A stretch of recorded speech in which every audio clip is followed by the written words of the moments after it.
just for a little follow-up. This is where I cut the lettuce about a week and a half ago. And you can see I just came through and chopped it off right above the ground, and look, this is already growing back. It would take you much longer to replant from seed than these guys. Probably in another week they'll be almost caught up to the other guys.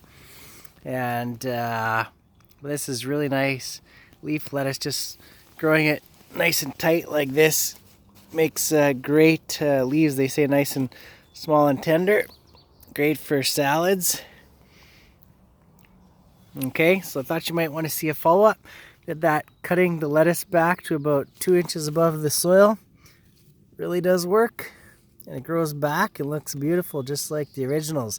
Once in a while, if you cut it a little high, they'll have cut tops in some of the leaves, but if you cut about 2 inches off the ground, they'll regrow new like this.